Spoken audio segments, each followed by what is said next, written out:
Battery level is low. The aircraft will go to the home point in... Hi guys, test flight muna tayo ng drone natin habang hirap pa tayong umanap ng fishing spot. Dito sa video na to, may na-encounter akong problem sa test flight ko.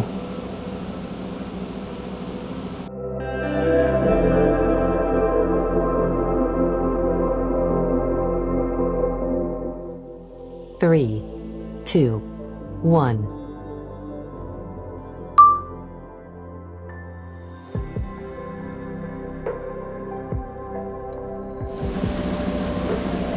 So yun guys, nagtatry ako maggawa ng mga quick shot. So yung una, success.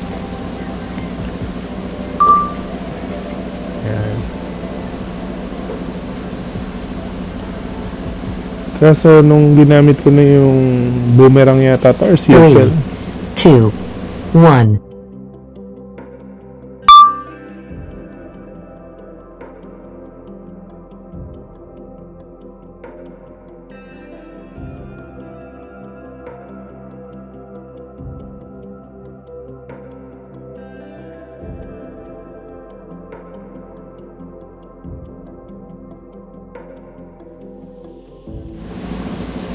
Diyan magkakaproblema guys kasi magkakaroon ng strong wind warning. So parang makakancel niya yung quick shot ko.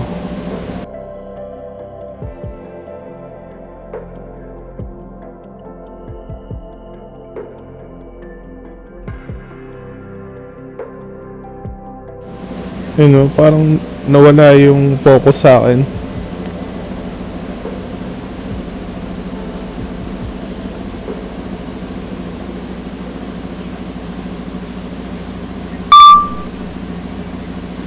Yan.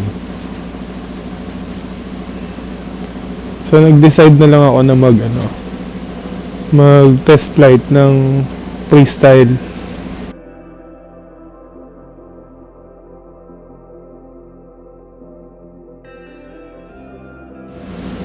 Kaso nag-enjoy ako yan. Di ko napansin yung battery ko.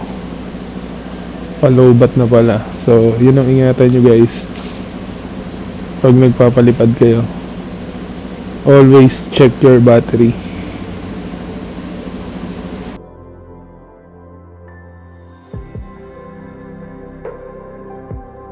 Ang ganda kasi ng view dito kaya nag-enjoy ako eh.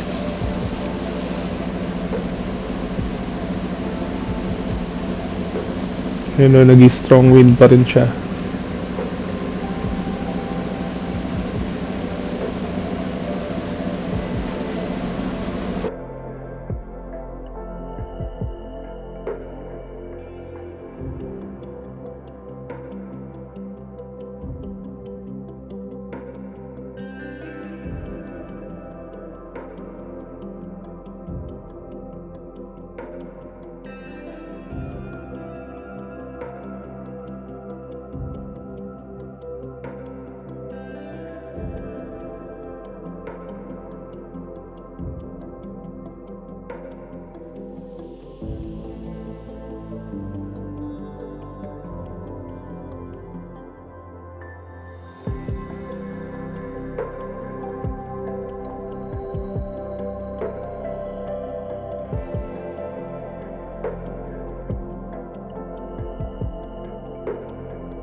Battery level is low. The aircraft will go to the home point in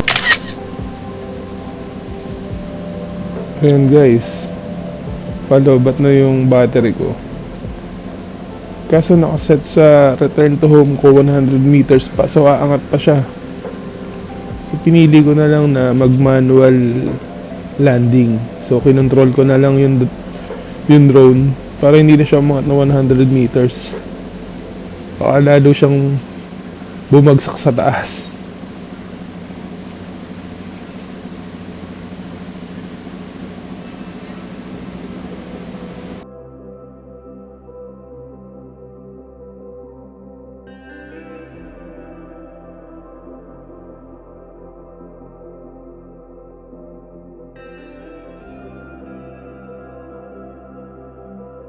landing.